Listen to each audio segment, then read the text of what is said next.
C'est bizarre quand même, Robert, non, de s'occuper déjà de la pierre tombale d'un ami, non? On me demande, c'est un ami qui me le demande, je ne peux pas dire non. Attendez, j'ai regardé le résultat en photo, je peux vous dire que si tous les cimetières étaient comme ça, je peux vous assurer que ça serait sublime. Et ça ressemblera à quoi? Simplement, il y aurait il y aurait des tombes, je veux dire, là, ça serait, ouais, ça serait ça, je veux dire, il y aurait une mosaïque faite par quelqu'un, ou un truc comme ça, mais il y aurait un truc créatif qui reviendrait, parce que, vous savez, c'était très créatif quand vous allez bon, moi, j'adorais aller comment ça s'appelle, là, au Père-Lachaise. Et bien, il y a plein de trucs super. Je veux dire, Tim Burton, je veux dire, c'est rigolo à côté. Regardez bien, là, il y a une tombe, vous savez, c'est la tombe du mec qui a inventé le spiritisme. Derrière, il y a une tombe, c'est la tombe de Tim Burton.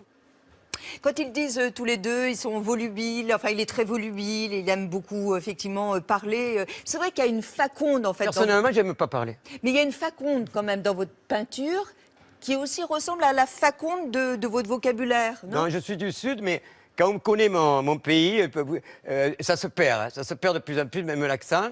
Et je peux vous assurer que je ne suis pas celui qui parle le plus. Est-ce que vous vous murez dans le silence parfois? Les nuits, la nuit. Je pense la nuit. Mais est-ce qu'à certains moments, en fait, vous avez le corps apaisé, l'esprit aussi? Évidemment, heureusement, autrement. Justement, hein, je demande que ça, moi. Évidemment que j'ai le corps apaisé. Ça vous arrive même de prendre des vacances? Non. Ah. Mais c'est que vous appelez vacances, mais rien faire, ça je sais le faire. Mais prendre des vacances, non. C'est une perte de temps? Si on a, si on fait ce qu'on aime, enfin si on fait ce qu'on doit faire, c'est pas de l'amour que j'ai moi pour la peinture. Ça dépasse l'amour. Ça fait partie de moi. D'ailleurs, des fois il y a des gens, par exemple en ce moment, je suis emmerdé parce que bon, le problème c'est que je suis en train de devenir une statue. Mais quand vous le ressentez, franchement, c'est pas du tout rigolo. J'ai déjà d'être un monument. Mais non, le problème c'est que c'est là que je parle. Vous voyez, ça sent la mort les honneurs. Les honneurs, ça sent la mort. Il y a peu d'artistes femmes en art. Si, voilà, il y en a. Oh, non, il n'y en a pas tant que ça. Si. Regardez, non, mais c'est. Est-ce que l'art n'est pas sexiste? Complètement. D'ailleurs, regardez, si vous allez dans des librairies que vous demandez, spécialisées, que vous demandez des trucs sur les femmes surréalistes, vous allez vous apercevoir qu'il y en a plus que 2, que 3, que 4, qu'il y en avait plein. Mais c'est pareil aujourd'hui. Non, elles ont pris le pouvoir. De toute façon, moi, je pense que les femmes doivent reprendre un pouvoir que les hommes leur ont pris et que pour le moment, il n'est pas à égalité. Mais je parle et c'est d'ailleurs le problème, je pense, qu'on a avec nos civilisations qui ont dépassé, je dis en bien ou en mal, hein, ont dépassé. Et on n'est plus pareil que, par exemple, l'Afrique du Nord et tout ça. Ça y est, c'est fini, on n'est plus pareil. On a une avance sur quelque chose, je crois. Et l'embêtant, c'est que eux, non, parce que. Mais les femmes ont du retard. Non, les femmes n'ont pas de retard. Les femmes sont en train de prendre le pouvoir et elles ont raison. Parce que mais attention. J'ai l'impression quand même, ce qui m'a simplement fait, par exemple cette année-là, sera une des années sûrement où il y aura le plus de femmes dans la politique que jamais. Il n'y a pas beaucoup de candidates hein, pour le moment. Non, mais je ne parle pas des candidates, je parle du nombre. Les femmes, c'est les femmes. Ce que les gens oublient, c'est que les femmes vont essayer de prendre le pouvoir en tant que femmes et pas en tant que droite et gauche. Donc tout ce qui est de droite, gauche, extrême, elles vont déquiller. Ce qu'il y a, c'est que c'est les femmes. Ça veut dire les femmes de là-bas. Vous savez que si un jour, pour sauver l'Afrique du Nord, les femmes.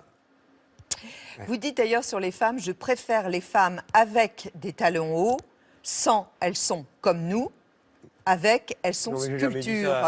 C'est vrai. Excusez-moi, c'est des trucs la presse déforme toujours tout, je suis désolé. Alors regardez quand même, Robert, c'est vrai, là vous nous avez Oui, bien sûr, mais c'est pas. les fameux Non, mais talons attendez, vous avez raison. Mais pourquoi la presse déforme toujours les paroles déjà? J'ai simplement. Quand je vois des talons qui sont pleins. Bon, mais quand même, je ne suis pas débile, je ne vais pas me mettre à genoux et lécher les chaussures de toutes les femmes. Je suis pas vraiment. Non, simplement, je dirais que simplement, je trouve que c'est un objet. Et le problème, c'est que, vous voyez, voilà, j'ai une peinture qui au départ est libre d'hommes et de femmes. Vous voyez, le dessin est libre. Donc, je peux faire ce que je veux. Un gros pied, un petit pied. C'est pas pour ça qu'on n'aimera pas mon tableau. Mais je suis très intéressé par le corps et pas par la figuration, mais par la figuration, mais pas par une figuration, donc j'ai un côté classique. Hein, et donc, Mais par exemple, Robert, sur des chaussures comme ça, vous pourriez... ouais, enfin, écoutez, mais ça ressemble à quoi? Je sais très bien ce que vous êtes en train de me faire. Évidemment que je peux. Enfin, bon, j'aurais préféré que non, mais bon, en fait, de compte, oui, je peux, et très vite, je peux, parce que c'est trop facile, je veux dire. Vous voyez? Mais franchement, c'est une histoire de métier. Hein. C'est pour ça que les... Ah, alors là, il faut un peu de térébenthine, mais bon. Ça, on l'a pas. Bon, alors je vous mets 3 cœurs là. Non, on va pas... alors, attendez, je fais ça, parce qu'après, il faut faire l'autre, autrement, non? Oui, Bon, alors, assurément. aïe, il y a un accident. Non, mais voyez, moi, les accidents, en général, je les arrange. Mais bon, ça peut plus être un cœur, c'est autre chose, vous voyez. Ah, du coup, c'est une tête. De toute façon, on peut faire que des têtes ou des fleurs. Hein.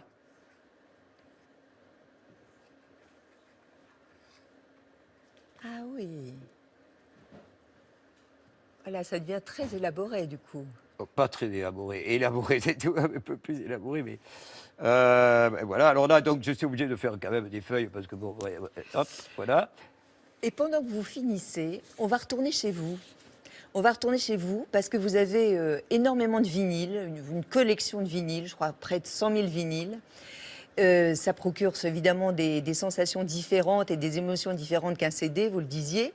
Et vous avez notamment un vinyle que vous avez trouvé, mais alors vraiment, il était difficile à trouver. C'est un vinyle d'une chanteuse très populaire. Il s'agit d'Alida et c'est d'elle dont on va parler.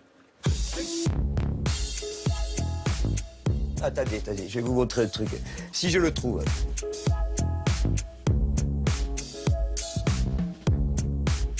Alors la voilà, Dalida, personne ne la connaît. Je préfère naturellement Serge Gainsbourg.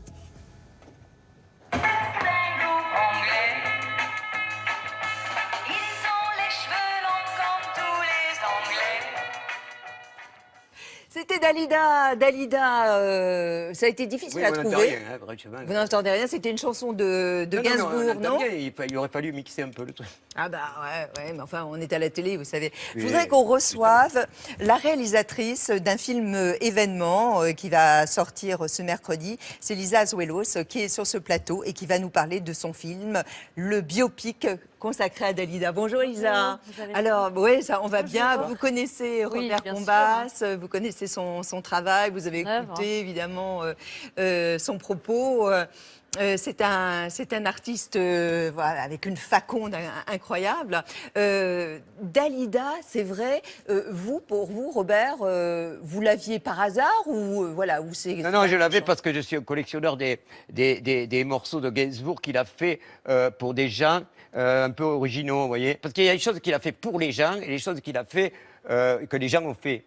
Mais alors pour celui-là, c'est un morceau vraiment fait pour Dalida, puisque c'est un morceau qui n'est pas très connu.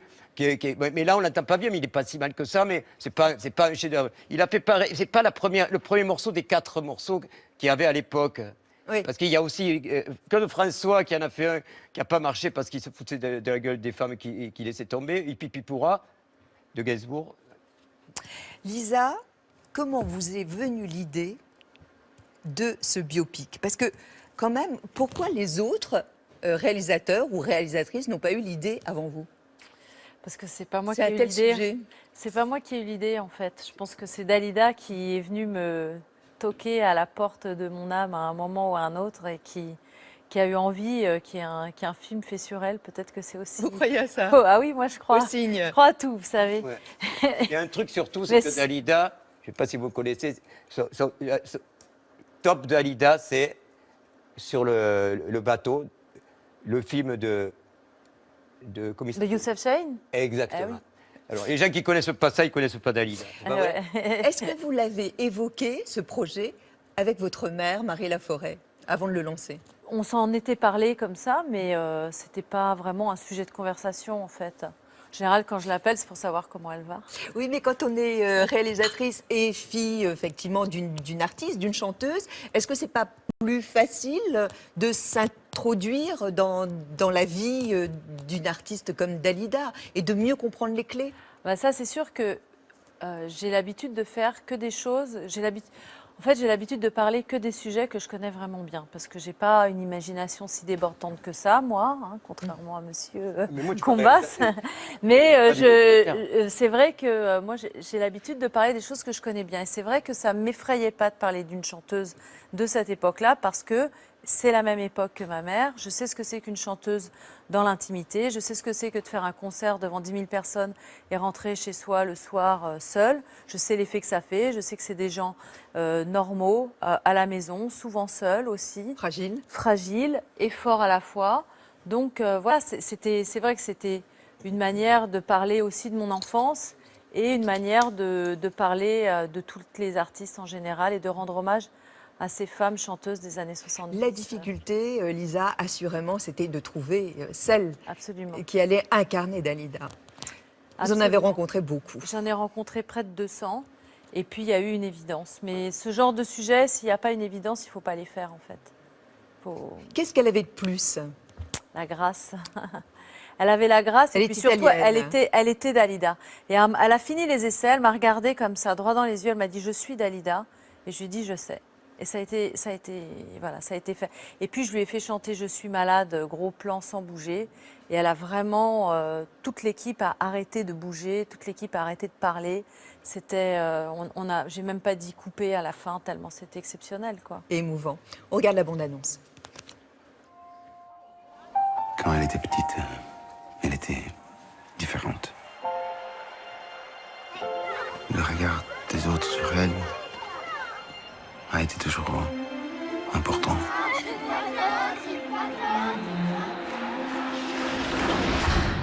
Dalida n'est pas n'importe quelle femme. Mademoiselle Dalida! Monsieur Barclay va vous recevoir. Nous souhaitons vous proposer un contrat. J'ai eu qu'une obsession, c'est qu'elle devienne la meilleure. Cette chanson d'autrefois, je la chante pour toi. Magnifique.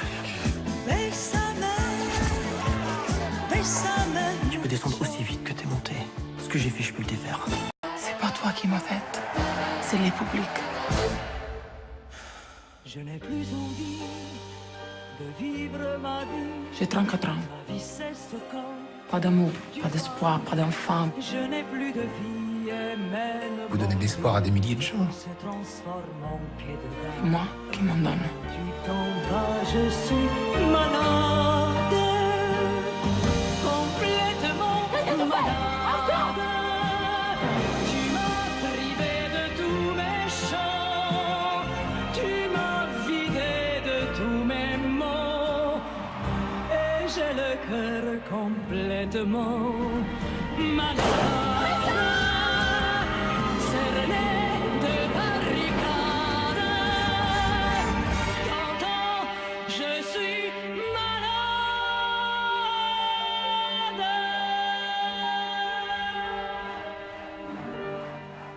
Dalida, en fait, elle a toujours été en quête de soi. Elle a beaucoup lu Freud, notamment. Elle est allée dans un ashram en Inde. Elle s'est beaucoup cherchée. À quoi correspond cette fragilité, selon vous? Pour moi, ça, c'est pas une fragilité. C'est quelqu'un qui est vraiment sûr qu'il y a plus grand que ce qu'on lui donne à voir. Et elle sait que ce qu'il y a de plus grand, en fait, c'est l'énergie d'amour. Et c'est à cette énergie-là qu'elle a envie de se connecter. Et on peut vraiment dire que à Paris, on est très vite déconnecté de tout ce genre d'énergie. Pensez-vous qu'elle ait été aimée? Ah oui, elle a été très aimée. C'est par juste son public. Elle a été très aimée. Elle a été aimée par son public, par sa famille, par ses hommes. C'est pas le problème. C'est juste que cet amour qu'elle avait en elle, elle a jamais su se le donner à elle-même.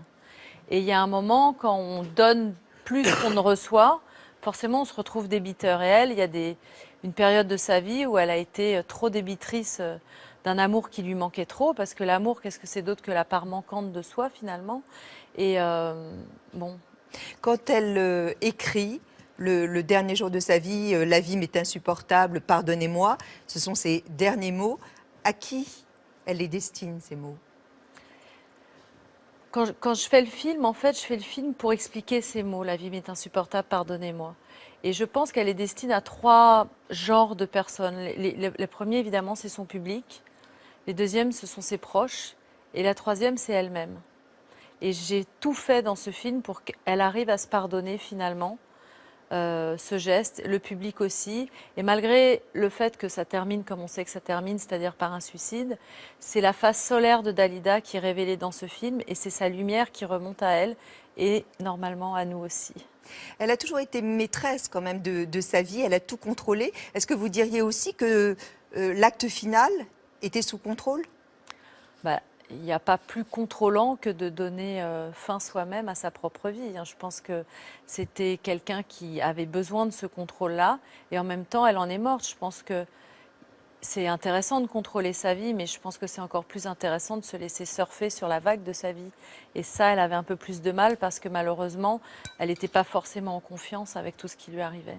Quel a été le rôle d'Orlando? On sait qu'il était très important dans sa vie et dans ce projet. Orlando, c'est le gardien du temple. Et donc, quand il décide de me passer les clés, au début, il a fait très attention. Il m'a dit, attention, ça, tu fais attention à dire ça, tu fais attention à... On ne parle pas forcément de ça, on dit pas ça, etc. Enfin, il ne m'a jamais dit, on ne parle pas de ça d'ailleurs. Mais il m'a dit, voilà, ça, c'est important, il faut que tu dises ça, ça, ça et ça. Il m'a énuméré tout ce qui était important pour lui. Et puis, à un moment... Quoi notamment? Quoi notamment? Le fait que c'était une artiste qui était capable de chanter à la fois Bambino, Je suis malade et des périodes disco et que c'est la seule qui faisait ça. Il m'a parlé de la fameuse scène de Noël. Il m'a raconté un peu son intimité. Puis moi, j'ai fait un peu ma petite enquêtrice auprès de lui. J'ai fait ce que vous faites avec vos invités. J'ai été chercher un peu plus loin que ce qu'il voulait bien me dire pour pouvoir accéder à une intimité. Parce que si je fais ce film, c'est pour montrer l'intimité de Dalida, c'est pas pour montrer ce que tout le monde sait d'elle. Est-ce que, Lisa, vous vous êtes interdite d'évoquer certains épisodes, certaines périodes de sa vie? Il y a vraiment, j'avais carte blanche et ce film, c'est vraiment ma carte blanche à Dalida et mon hommage à Dalida et en particulier, mais aux femmes en général de cette époque, parce que c'est une femme moderne à une époque qui l'était pas. Et j'aime bien montrer à quel point ça pouvait être douloureux aussi pour une femme qui avait une aventure avec un homme plus jeune, qui a avorté, qui avait envie d'enfants et qui menait sa carrière toute seule, comme c'était compliqué aussi, quoi. Mais la plupart des hommes qu'elle a aimés et qui ont été amoureux d'elle se sont donné la mort aussi. Vous savez, souvent on ne tombe pas amoureux des gens par hasard et tous les gens qui se sont donné la mort, c'est des gens qui, comme elle, n'avaient pas eu de père ou avaient eu des pères manquants. Il y avait un très beau livre de Guy Corneau qui s'appelait Père manquant, fils manqué. Voilà, je pense qu'elle est tombée sur des fils un peu manqués, même si pour elle, ils faisaient parfois office de père. C'est votre premier biopic? Oui. Ouais. Peut-être pas le dernier. En fait, non, parce que tous mes autres films, c'est un peu mes biopics à moi, finalement. Oui, c'est vrai. Je m'auto-raconte. Mais est-ce que c'est un travail différent des autres, de parler de quelqu'un d'aussi important? En fait, c'est un petit peu... si jamais on me confiait un enfant pendant un an qui n'est pas le mien, je pense que j'y prendrais presque plus soin parce que j'aurais peur, quoi. C'est une énorme responsabilité quand on vous confie la vie de quelqu'un d'autre. Et j'ai pas eu envie de la trahir, j'ai eu envie de bien faire. Et puis aussi, je relate de 1933 à 1987. C'est beaucoup de travail de reconstitution, c'est beaucoup de petits détails. Mais j'ai adoré aller dans l'intimité des détails aussi. C'est pas que l'intimité de la chanteuse. Quel est le détail prépondérant selon vous? C'est de montrer que la vie, c'est rien d'autre qu'un inspire et un dernier expire. Je voudrais dire aussi qu'il y a énormément de livres qui sortent. Il y a celui de David Lelay-Hello, je ne sais pas si vous l'aviez lu, préfacé par Lynn Renaud aussi aux éditions Télémac. Et puis il y a ce film donc, de Lisa Azuelos qui va sortir mercredi. Voilà, on vous souhaite bonne chance. Robert, vous irez voir un film comme celui-là? Vous n'allez jamais au cinéma? Pas souvent. Oh, Robert, vous viendrez voir mon film quand même. J'ai un problème avec les biopics. Ah mais vous n'allez pas être déçus, hein, franchement. Franchement, moi aussi j'ai un problème avec les biopics. Plus l'acteur est bon, plus on pense à l'acteur. Et vous savez, moi, après, alors donc Van Gogh, c'est Kirk Douglas, mais sûrement pas Van Gogh ou notre ami Dutronc. On voit les gens alors on prend souvent des inconnus pour que ça aille mieux. Il y a des trucs étonnants au point de vue des acteurs. Ça n'a pas de rapport avec le jeu des acteurs.